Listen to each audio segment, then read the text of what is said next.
انسان سے ربیع الاول شریف کے مبارک جمعوں میں سے تھے۔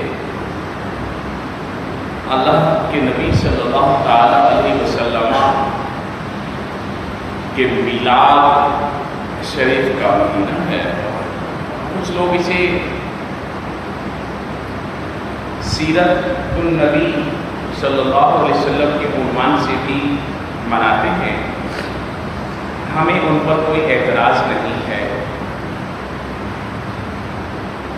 ہم سیرت النبی صلی اللہ علیہ وسلم کو مناتے نہیں، اپناتے ہیں، اور میلاد نبی صلی اللہ علیہ وسلم کو مناتے ہیں۔ میلاد مصطفیٰ صلی اللہ علیہ وسلم کا جشن منانے کے لیے ہے، اور نبی پاک صلی اللہ علیہ وسلم کی زندگی، بہترین عملی زندگی قرآن نے فرمائی ہے، اور اس کے مطابق زندگی گزارنے کا حکم قرآن نے دیا ہے۔ اس لیے ہم حضور علیہ الصلوۃ والسلام کے سیرت اور کردار کو اپناتے ہیں۔ تو جو میرے بھائی اس کو سیرت النبی کے عنوان سے مناتے ہیں، ہمیں کوئی اعتراض نہیں ہے۔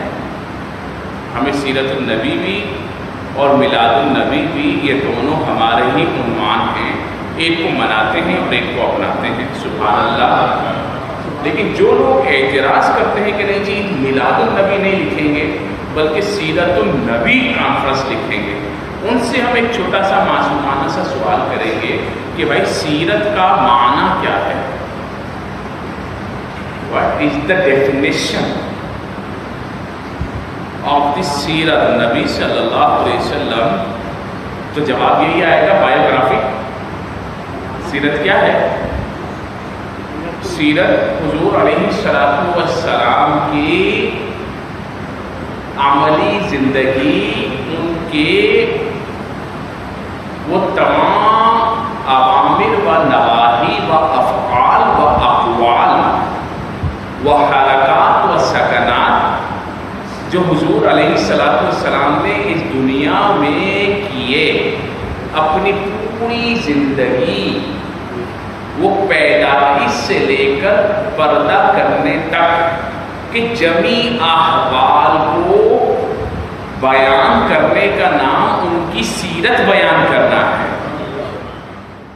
ہمارے امام محمد رضا خان بریلوی رحمۃ اللہ علیہ، جنہوں نے قرآن و حدیث کی تعلیمات و تشریحات کو ایسے وقت میں بدعات سے، فتنوں سے پاک کیا جس دور میں انگریز ہندوستان پر قابض ہو چکا تھا اور دین کا حلیہ بگاڑ رہا تھا، نئے نئے مولوی ملمانے تخت پر کھڑے کر رہا تھا اور اپنی مرضی کا ترجمہ قرآن کر رہا تھا، اپنی مرضی کا دین لے کر آ رہا تھا۔ اسی دور میں یہ فتنوں میں فتنہ وہابیہ بھی انڈیا میں آیا۔ جب یہ کتاب محمد بن عبد الوہاب نجدی نے کتاب توحید کے نام سے اس وقت کی سلطنت عثمانیہ جو آج ترکی کہلاتا ہے، اس کے پاس مدینے اور مکے کا انتظام تھا، تو وہاں پر یہ تھا، تو وہاں پر اس نے ایک کتاب لکھی، اور جب اس کا غلبہ ہو گیا اور پھر ورلڈ وار شروع ہوئی، اس میں سلطنت عثمانیہ اور ہٹلر اور یہ سب لوگ ہار گئے، تو پھر ٹکڑے ٹکڑے ہو گئے، اسلامی سلطنت کے خلافت کے ٹکڑے ٹکڑے ہو گئے، یہ سارے عرب ممالک الگ ہوئے۔ یہ سب آج کے حساب سے شاید وہ جو ہے 27 ریاستیں ہیں، اتنے بر اعظموں پر پھیلا ہوا تھا سلطنت عثمانیہ، ہار گئی جنگ، انہوں نے قبضہ کر لیا برطانیہ نے، پھر اس فتنے کو پروموٹ کیا گیا، اور پھر اس کا ترجمہ اردو میں ہوا، پھر ہندوستان میں شائع ہوا۔ اب ان لوگوں نے الزام لگانا شروع کیا مسلمانوں پر، اور خاص کر اہل سنت و جماعت پر، عاشقان مصطفیٰ صلی اللہ علیہ وسلم پر، بدعت کرتے ہیں، یہ بدعتی ہیں، یہ مشرک ہیں، یہ بدعتی ہیں۔ کیا مشرک ہیں بھائی، کیا بدعتی ہیں؟ مزارات پر جاتے ہیں، سجدے کرتے ہیں۔ بھائی مجھے بتاؤ تو صحیح، ذرا مزار پہ جا کے سجدہ کرنا کون ہے؟ جو مزار پہ جا کے سجدہ کرے، سب سے پہلا فتویٰ تو امام احمد رضا خان کا ہے کہ اگر اس نے سجدہ کرنے والے نے نیت عبادت کی تو اسی وقت مشرک اور کافر ہو گیا، فتاویٰ رضویہ شریف میں ہے۔ اور اگر اس نے عقیدت کے ساتھ جھکا اور سجدہ ہو گیا تو پھر اس نے جہنمیوں والا کام کیا، حرام کام کیا۔ یہ فتویٰ تو امام احمد رضا بریلوی نے دیا۔ سبحان اللہ، سبحان اللہ۔ اب شرک کہاں سے ہو گیا؟ بھائی بدعت کرتے ہیں، بھائی جو بدعت کرتے ہیں ان کا ہم سے کوئی تعلق نہیں۔ بدعت کی وہابیہ ایک ہی قسم کرتے ہیں اور کہتے ہیں وہ لوگ بدعتی دلالت۔ ہمارے نزدیک حدیث موجود ہے، من سنّا فی الاسلام سنتاً حسنۃ، جس نے اسلام میں کوئی طریقہ نکالا، اور یہ کون سا طریقہ ہے؟ یہ وہ طریقہ جو کسی سنت کو نہیں مٹائے، کوئی نیا کام نہیں، جو سنت کو مٹا کر نیا کام کیا جائے وہ بدعت ہے اور وہ جہنم میں لے جانے والی ہے۔ ہاں اگر کوئی ایسا نیا کام جس سے مسلمانوں کو فائدہ ہو رہا ہے اور مسلمانوں کو عبادات میں سہولت ہو رہی ہے، نیکی کے کام کے طریقے، آج کے دور میں دور بدلتا جا رہا ہے، طریقے بھی بدلتے جا رہے ہیں۔ بھائی انٹرنیٹ پر کبھی جو ہے وہ تبلیغ کی نبی پاک صلی اللہ تعالیٰ علیہ وسلم نہیں، یہ ابھی جو کیمرے چل رہے ہیں کیا پہلے کے ہیں؟ نہیں ہے۔ یہ سب دنیاوی کام ہیں، ان کو دین میں معامل کے طور پر لیا جا رہا ہے۔ اگر کوئی شخص یہ کہتا ہے میں نے جو طریقہ نکالا ہے یہ طریقہ لازمی ہے، دین میں فرض ہے، دین میں واجب ہے، دین میں شرط ہے، تو بھائی ہم اس سے برات کرتے ہیں۔ ہمارے نزدیک تو دین کمپلیٹ ہو گیا جب اللہ نے فرمایا آج کے دن الیوم اکملت لکم دینکم، تمہارے لیے تمہارا دین مکمل ہو گیا۔ نبی پاک صلی اللہ علیہ وسلم نے ساری باتیں کاٹ دی، سمجھے؟ اس کے بعد اگر کوئی درویش مسائل آئیں تو ان کو علماء دیکھتے رہتے ہیں، ان کا سلوشن بھی نکالتے رہتے ہیں، اس میں بدعتی ہونے کا فتویٰ کیسے دیا جا سکتا ہے؟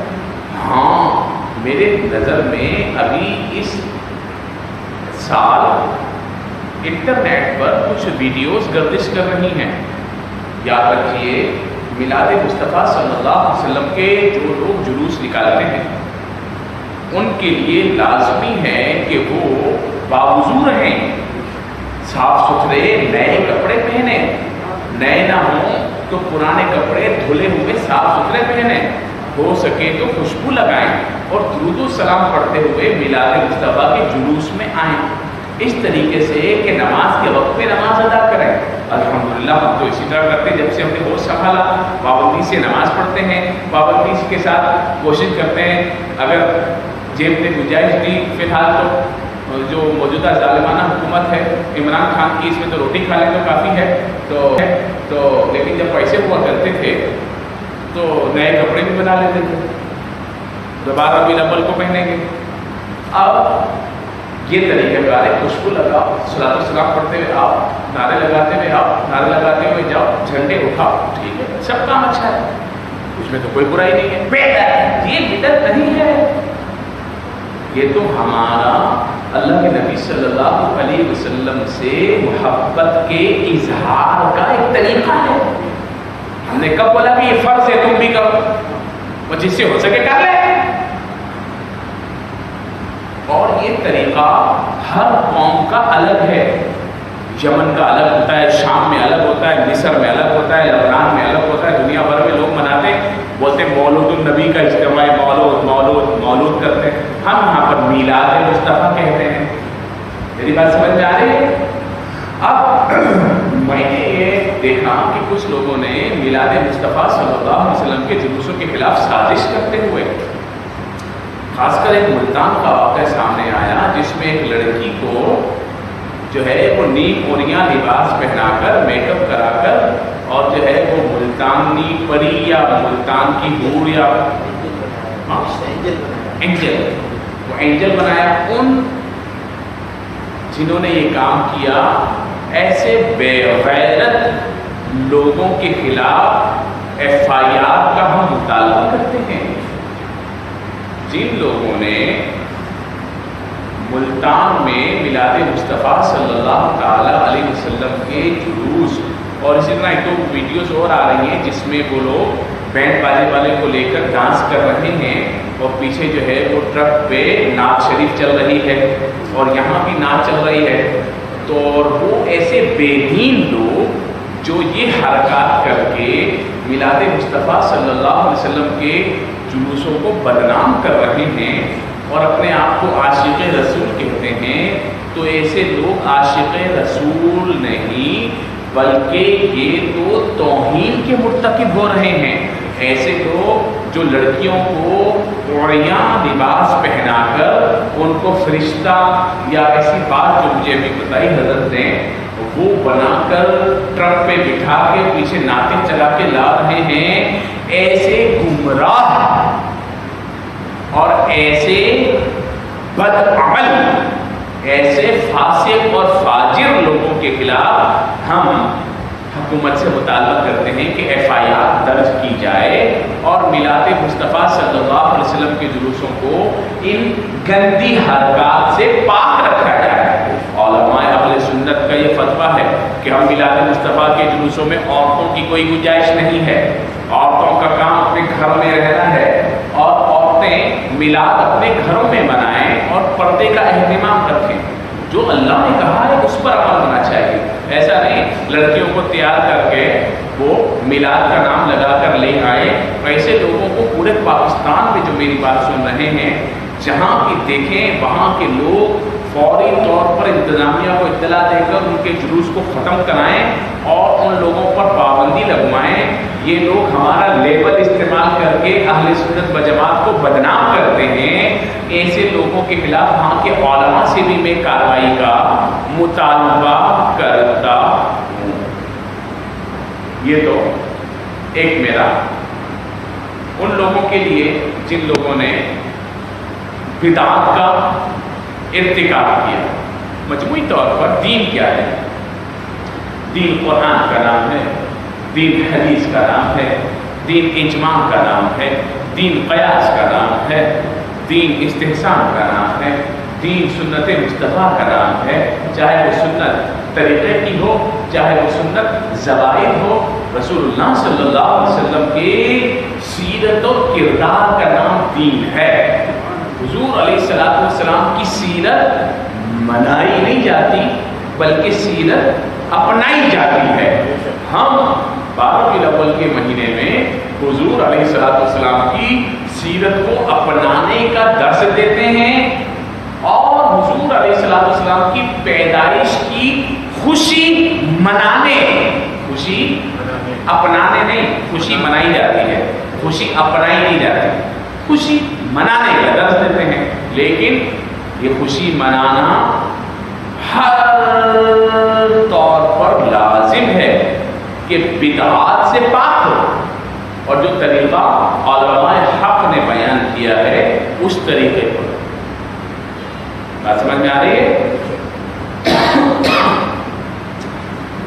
ایسے جلوس جس میں عورتیں بھی ہوں، جس میں رزق کی بے حرمتی ہو، یوں پھینک رہے ہو لوگ پاؤں میں آ رہا ہو، جس میں بریانی یا فحاشی ہو، یا جس میں لوگ پیچھے ڈھول ڈھمکا لگا لیں، میوزک بینڈ باجا لگا لیں اور نام میلاد مصطفیٰ کا دیں، ایسے جلوسوں میں شرکت کرنا ناجائز ہے. ایسے جلوسوں میں شرکت گناہ ہے. مخلوط اجتماعات منعقد کر کے بینڈ باجا لے جا کر اور عورتوں کو تیار کر کے ٹرک پہ بٹھایا، جس طرح یہ ان گمراہ بددین لوگوں کا کام ہے جن کا حقیقت میں دین سے کوئی تعلق نہیں. اہل سنت و جماعت پر اس کا الزام اس لیے نہیں آ سکتا کیونکہ بحمداللہ تعالی شرق سے غرب تک کوئی بھی اہل سنت کا ثقہ عالم ایسی چیزوں کی حمایت زور سے حمایت نہیں کرتا. تو ہم ایسی چیزوں کو نہ صرف کنڈیم کر رہے ہیں بلکہ ہم کہہ رہے ہیں کہ ایسے لوگوں پر FIR درج کی جائے. پڑھا لکھا دور ہے, سب سیانے سمجھدار بچے ہیں ہمارے دوست ہم کو دیکھتے ہیں, علماء بزرگ دیکھتے ہیں, خواتین دیکھتی ہیں, سب کے ذہنوں میں سوال آتے ہیں کہ یہ کون سا طریقہ میلاد منانے کا. تو میں بڑی ذمہ داری سے عرض کر رہا ہوں کہ آپ کا سوال بالکل درست ہے. یہ کوئی طریقہ نہیں ہے میلاد منانے کا, بلکہ یہ میلاد منانے کو بدنام کرنے کا طریقہ ہے.